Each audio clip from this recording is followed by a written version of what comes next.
Welcome to Choice Classic Radio, where we bring to you the greatest old-time radio shows. Like us on Facebook, subscribe to us on YouTube, and thank you for donating at choiceclassicradio.com.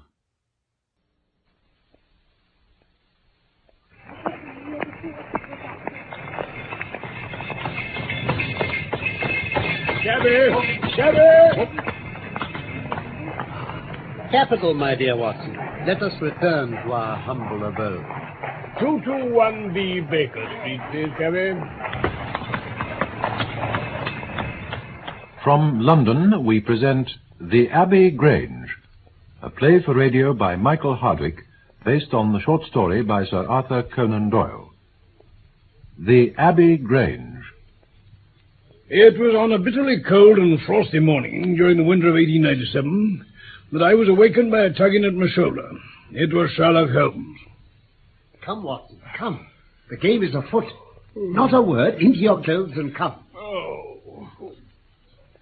10 minutes later, we were both in a cab and rattling through the silent streets on our way to Charing Cross Station.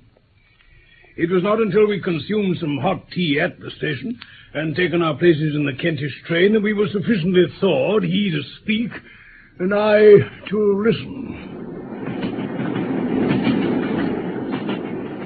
Listen to this, Watson. From Abbey, Grange, Marsham, Kent, 3:30 a.m. My dear Mr. Holmes, I should be very glad of your immediate assistance in what promises to be a most remarkable case. It is something quite in your line. Except for releasing the lady, I will see that everything is kept exactly as I have found it. But I beg you not to lose an instant, as it is difficult to leave Sir Eustace there. Yours faithfully, Stanley Hopkins. Like I said, I hope it turns out to be as remarkable as he seems to think. Inspector Hopkins has called me in 7 times, and on each occasion his summons has been entirely justified. Our present research appears to be a case of murder. Oh, you think then that Sir Eustace is dead? I should say so. I think that friend Hopkins will live up to his reputation, and that we shall have an interesting morning.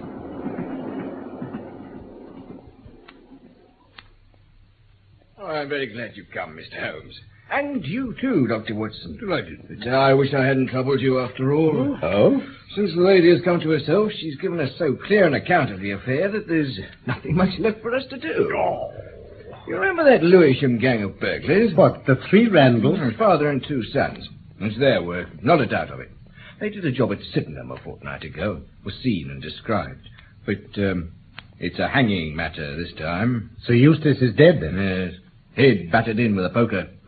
Inspector, who was he exactly? Sir Eustace Brackenstall, one of the richest men in Kent. Lady Brackenstall is in the morning room, Mr. Holmes. I think you'd best see her and hear her account. Then we'll examine the dining room together. I have told you all that happened, Inspector Hopkins. Could you not repeat it for me? If you could manage, my lady, I should like Mr. Holmes to hear the facts from your own lips. Well, if you think it necessary. Thank you. Last night, Sir Eustace retired about 10:30. Only my maid, Teresa, was up, and she was in her room at the top of the house. About 11, I walked round to see that all was right before I went upstairs. Is it your custom to do so? It is. As I approached the dining room window, a broad-shouldered elderly man stepped through the French window, followed by 2 others. I stepped back, but the fellow struck me a savage blow with his fist over the eye and felled me to the ground. Yeah. I must have been unconscious for a few minutes, for when I came to myself, I found that they had torn down the bell rope and had secured me tightly to the oaken chair which stands at the head of the dining room table. I was so firmly bound that I could not move, and a handkerchief round my mouth prevented me from uttering any sound. It was at this instant that my unfortunate husband entered the room. Please take your time, your ladyship. My husband had evidently heard some suspicious sounds and carried his favorite blackthorn cudgel in his hand. He rushed at one of the burglars, but another, it was the elderly man, picked the poker out of the grate and struck him a terrible blow. He fell without a groan and never moved again. I fainted once more. And when you came to your senses, had they gone? No. I can only have been insensible for a very few minutes. When I opened my eyes, I found that they had collected the silver from the sideboard and that they had drawn a bottle of wine which stood there. Each of them had a glass in his hand. They talked together in whispers, then came over and made sure that I was still securely bound. Finally, they withdrew, closing the window after them. It was quite a quarter of an hour before I got my mouth free, and my screams brought my maid to my assistance. That is really all I can tell you, gentlemen. Any questions, Mr. Holmes? No, I will not impose any further tax upon Lady Brackenstall's patience and time. I should be glad to speak to the maid. Certainly. If you'll be so good as to touch that bell, Dr. Watson. By all means. You have told us, Lady Brackenstall, that one of these three men was elderly. What are the others? They were young men, clean-shaven. They might have been a father with his two sons. I see. You rang, your ladyship? Come in, Teresa. Mr. Sherlock Holmes wishes to speak to you. Yes, my lady. I should just like to hear your account of last night, please. Well, sir, I heard my mistress scream, and down I ran to find her, poor lamb, tied to a chair, and him on the floor lying in his blood. It was enough to drive a woman out of her wits, tied there like that. But she never wanted courage, did Miss Mary Fraser of Adelaide, and Lady Brackenstall of Abbey Grange hasn't learnt new ways. You've questioned her long enough, you gentlemen, and now she's coming to her room, just with her old Teresa. I should see that her ladyship gets some rest. She's badly in need of it. Come along now. Old Teresa will look after you. She's been with her all her life. Nursed her as a baby and came with her to England from Australia 18 months ago. Teresa Wright is her name. The kind of maid you don't pick up nowadays. I'm quite sure. And now, Mr. Holmes, the dining room, I think. Well, there's no doubt about the cause of death, Holmes. It'll take a savage blow to do this. Here's the poker, you see, Mr. Holmes. Quite bent with the blow. He must be a powerful man, this Elder Randall. He's a rough customer, all right. Well, you should have no difficulty in getting him. Not the slightest. There was some idea that he got away to America before now. But since we know the gang are here, I don't see how they can escape. What beats me is how they could have done so mad a thing, knowing that the lady would describe them. Exactly. One would have expected that they would have silenced Lady Brackenstall as well.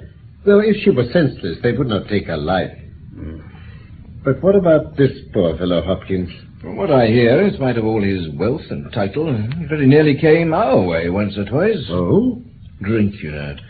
There's a scandal about his drenching her ladyship's dog with petroleum and setting it on fire. And that was only hushed up with difficulty. Great heavens. Yes. And he once threw a decanter at that maid, Teresa Wright. There was trouble about that. Between ourselves, it'll be a brighter house without him. What are you looking at now, Mr. Holmes? This bell rope, which they used to tie Lady Brackenstall to the chair. What about it? When they pulled it down from the wall, the bell in the kitchen must have rung loudly. No one could hear it. The servants had all retired. But how did the burglar know that? Ah, exactly, Mr. Holmes. I've asked myself that question. There can be no doubt that this fellow must have known the house and its habits. Therefore, he must have been in close league with one of the servants. Well, when you have Randall, you'll probably find no difficulty in securing his accomplices, Hopkins. That's true. Oh, I told you I was sorry to have brought you down here. What did they take, by the way? Well, not much. Only half a dozen articles of plate off the sideboard. Lady Brackenstall thinks that they were so disturbed by the death of Sir Eustace that they didn't ransack the house as they'd intended. And yet they drank some wine. To steady their nerves, I suppose. These three glasses on the sideboard have not been touched, Hopkins. No, Mr. Holmes, and the bottle stands there as they left it. Let us look at it. Hello? Hello, what's this? Lady Brackenstall actually saw the three men drinking, did she not? Yes, she was clear about that. Oh, then there's an end of it. What more is to be said? And yet you must admit that the three glasses are very remarkable, Hopkins. Remarkable? I don't see, Mr. Holmes. No? Well, let it pass. Perhaps when a man has special knowledge and special powers like my own, it rather encourages him to seek a complex explanation when a simpler one is at hand. Well, good morning, Hopkins. I trust that I shall soon have to congratulate you upon a successful conclusion. Come, Watson, I fancy that we may employ ourselves more profitably at home. Holmes, what on earth are you up to now? We get halfway to London, and you suddenly insist on dragging me off the train at this suburban halt, and not a refreshment room in sight. Excuse me, my dear fellow. I'm sorry to make you the victim of what may seem a mere whim. But on my life, I simply can't leave that case in this condition. Every instinct I possess cries out against it. It's wrong. It's all wrong. I'll swear that it's wrong. The lady's story was complete, and the maid's corroboration was exact. What have you to put against that? 3 wine glasses, that's all. 3 wine. Now, sit down on this bench, Watson, until a train for Chislehurst arrives. Thank you. And allow me to lay the evidence before you, imploring you to dismiss from your mind the idea that anything which the maid or her mistress may have said must necessarily be true. Oh, very well, as you wish. These burglars made a considerable haul at Sydenham a fortnight ago. Yes. Burglars who have done a good stroke of business are, as a rule, only too glad to enjoy the proceeds in peace and quiet before embarking on another perilous undertaking. Yes, I suppose that's true. Again, it's unusual for burglars to operate at so early an hour. It is unusual for them to commit murder when their numbers are sufficient to overpower one man. It is unusual for them to be content with a limited plunder when there is much more within their reach. And finally, I should say that it was very unusual for such men to leave a bottle half empty. How do all these unusuals strike you, Watson? Well, Holmes, their cumulative effect is certainly considerable, and yet each of them is quite possible in itself. But now comes the incident of the wine glasses. What about the wine glasses? Can you see them in your mind's eye? I see them clearly. We're told that 3 men drank from them. Does that strike you as likely? Oh, why not? There was wine in each glass. Exactly, but there was sediment only in one glass. Now, what does that suggest to your mind? Well, I should say the last glass to be filled would be most likely to contain sediment. Not at all. That particular bottle was full of it. And it is inconceivable that the first 2 glasses were clear and the third heavily charged with it. No, I'm inclined to believe that only 2 glasses were used, and the sediment which remained in them both was poured into a third glass to make it appear that 3 persons had drunk. Well... Yes, I'm convinced that this is so.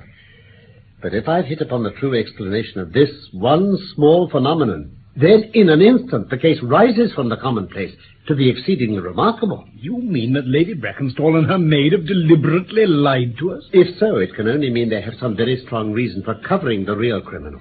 In which case we must arrive at our solution for ourselves without any help from them. And here, Watson, is the Chislehurst train. Good. I imagine they'll be surprised to see us return so soon to the Abbey Grange.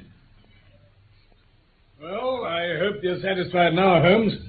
You've gone over this blessed dining room with a fine-tooth comb almost. It's all right, Watson. We've got our case. What? One of the most remarkable in our collection. But, dear me, how slow-witted I've been. How near I came to committing the blunder of my lifetime. You've got your men? Man, Watson, man. Only one. But a very formidable person. Strong as a lion. Witnessed the blow which bent that poker. 6'3" in height, active as a squirrel, dexterous with his fingers. So where was the clue that has made your mind up? That bell rope. That? You saw me climb up to examine it. It is cut, clean off, 3 inches from the top. Yes, but... Kindly ring for the maid while we reconstruct what happened. All right. Now, the man needed the rope. He wouldn't tear it down for fear of giving the alarm by ringing the bell, so he sprang up onto the mantelpiece, I could see the impression in the dust, and got his knife to bear upon the cord.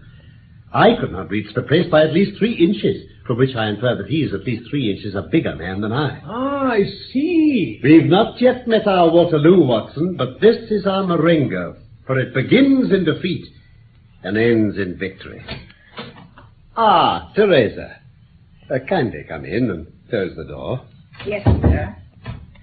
Teresa, I am shocked and deeply distressed to learn that on one unhappy occasion the late Sir Eustace Brackenstall actually threw a decanter at you.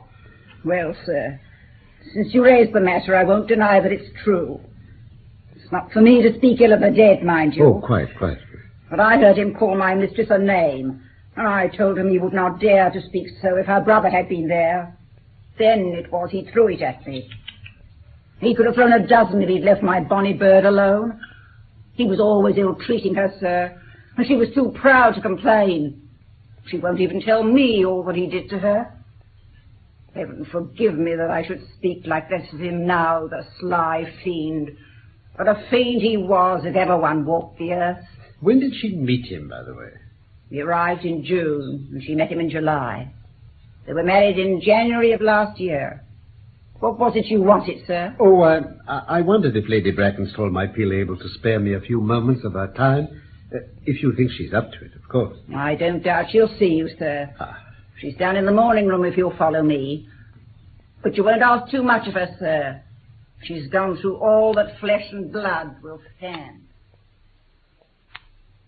I do hope you've not come to cross-examine me again, Mr. Holmes. No, I will not cause you any unnecessary trouble, Lady Brackenstall.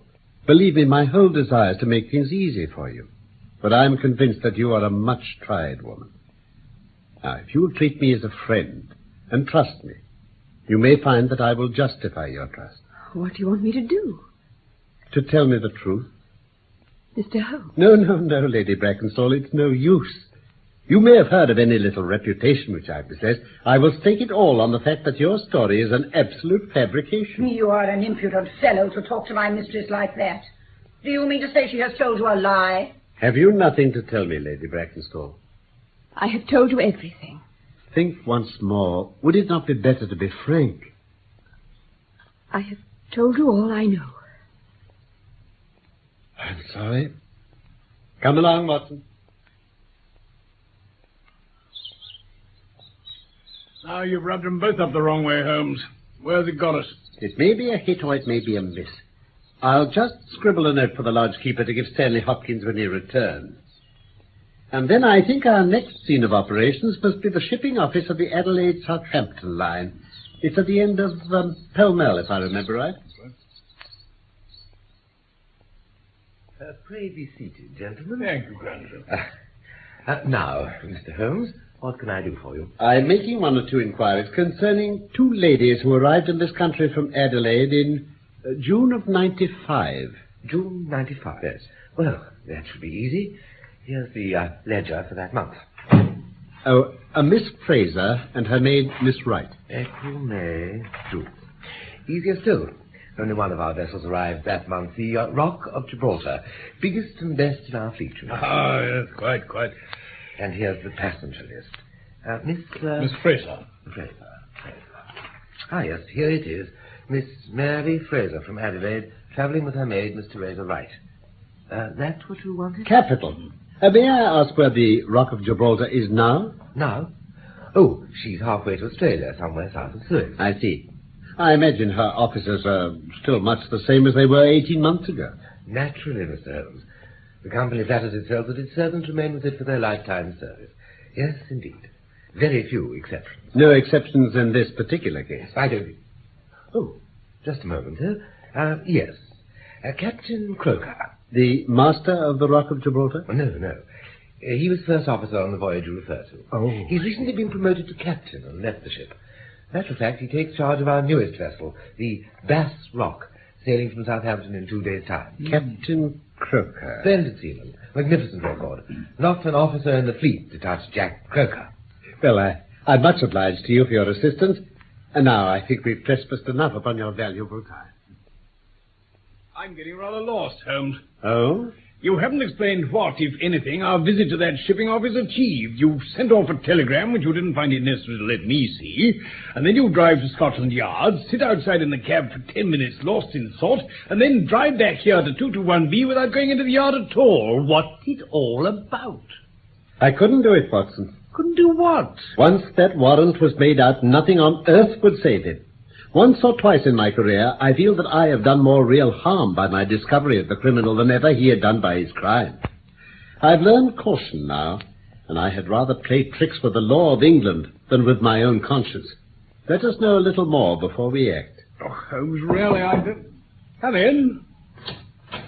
Ah, Hopkins. Do come in. Your landlady told me to come up, Mr. Holmes. Quite right, I was expecting to see you. Take a seat. Thank you. Mr. Holmes, I believe you're a wizard. Oh, how so? How on earth could you know that the stolen silver was at the bottom of the pond in the Abbey Grange grounds? I didn't know. But you told me to try the pond. In the note you left with the lodgekeeper. Well, I just thought it was possible. We were told the men left by the French window. Almost immediately outside it, there was the pond. Could there be a better hiding place? Ah, a hiding place. Yes. I see it all now. Excellent, Mr. Holmes. But I must tell you, I've had a bad setback. A setback, Inspector? Yes, Dr. Watson. The Randall gang were arrested in New York this morning. New York? Dear me, Hopkins. That is certainly rather against your theory that they committed a murder in Kent last night. It's fatal, Mr. Holmes. Absolutely fatal. Still, there are other gangs of three besides the Randalls. Or it may even be some new gang the police have never heard of. It's perfectly possible. Now, how about stopping to take dinner with us? No, thank you all the same. There's no rest for me till I've got to the bottom of this business. Well, goodbye, then. Oh, let us know how you get on. Yes, I will. Goodbye, Inspector. Well, Holmes? I expect developments, Watson. When? Within a few minutes. I dare say you thought I acted rather badly to Stanley Hopkins just now. No, I trust your judgment. A very sensible reply. I hear a footfall upon our stair. The time has come. You will now be present at the last scene of a remarkable little drama. Come in. Mr. Sherlock Holmes? Come in, Captain Croker. Take a seat. This is my friend, Dr. Watson. How do you do, Captain? How do you do? You got my telegram. I got your telegram, and here I am. What do you wish me to do? To give me a true account of all that happened at the Abbey Grange last night.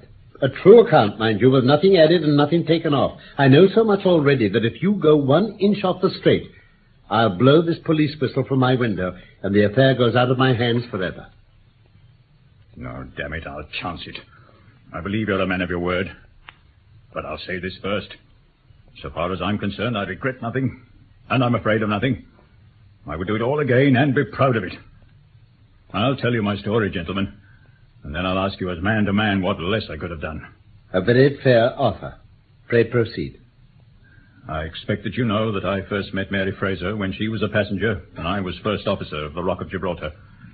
From that moment, she was the only woman for me. Indeed. But she was never engaged to me.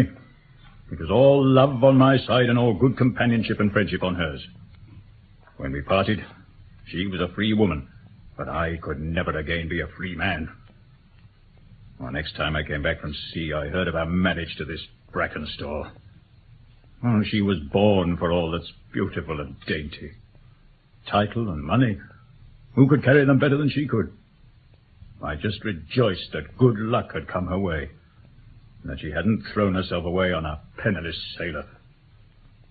That's how I love Mary Fraser, you see. I understand perfectly. Go on. Well, I never thought to see her again. But last voyage I was promoted, and I've been staying since with my people at Sydenham waiting for my new boat. One day, out in the country, I met Teresa Wright, her maid. She told me about him. About everything. Well, I tell you, gentlemen, it nearly drove me mad. This drunken hound daring to raise his hand to her whose boots he wasn't worthy to lick. Well, from Teresa I learned the ways of the house. Mary used to sit up, reading, downstairs. I crept round there last night and scratched at the window till she heard me. Who is it? Who's there? Mary, it's me. Jack Croker. Mary, let me in. I must speak to you. Oh, I can't. You must. Oh, quickly, then. Can you climb through? Just watch me.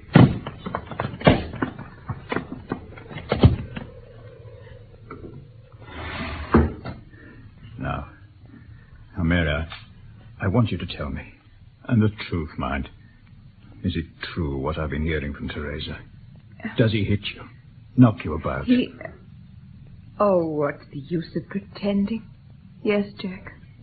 Whatever you've heard, I'm sure it's no more than the truth. There. Who are you putting your filthy hands on my wife? I've never known something like this was going on behind me. This is only You a... shut up, hello, stupid. Oh! I'll serve you for this. Touch her once again and I'll... see about that.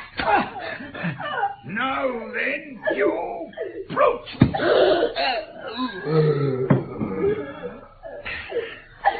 What's happening? Oh! He was striking her with his stick, Teresa. He He went for me. I had this poker. I think he must be... Yes, he's dead. And good riddance at last. Well, what are we going to do? Now, listen to me, Jack Croker. What's happened tonight is the best thing that could have happened for my poor lamb's sake. But we must work quickly. It's got to seem as if burglars did this. What? You must do exactly as I say. We're going to hide some of the silver and leave the French window open as if they'd escaped that way. And we'll tie my mistress to that chair. Look, that bell rope. Get it down, we'll use that. While you're doing it, I'm going to tell her the tale she must tell when all this comes out. Now, hurry, we've no time to waste. There, my poor dove. Old Teresa's going to make everything all right. I opened a bottle of wine, and Mary and I took a glass apiece to calm us. Teresa suggested pouring some off into a third glass, to look as if some gang of three had done it. Well, that's the whole truth of it, gentlemen, if it costs me my neck. Captain Croker, I believe every word you've said, for you've hardly told me a thing I didn't know. No one but an acrobat or a sailor could have got up to that bell rope, and no one but a sailor could have tied the knots with which it was fastened to the chair. Only once had this lady been brought into contact with sailors, and that was on her voyage. And it was someone of her own class of life, since she was trying hard to shield him, and so showing that she loved him. Now look here, Captain. We'll do this in due form of law. You are the prisoner. Watson. Yes? You are a British jury, and I never met a man who was more eminently fitted to represent one. I am the judge. Now, gentlemen of the jury, you have heard the evidence. Do you find the prisoner guilty or not guilty? Not guilty, my lord. You are acquitted, Captain Croker. So long as the law does not find some other victim, you are safe from me. Come back to this lady in a year, and may her future and yours justify us in the judgment which we have pronounced this night. That was The Abbey Grange by Michael Hardwick, based on the short story by Sir Arthur Conan Doyle. Sherlock Holmes was played by Carlton Hobbs, and Dr. Watson by Norman Shelley. Production for the BBC was by Robin Midgley.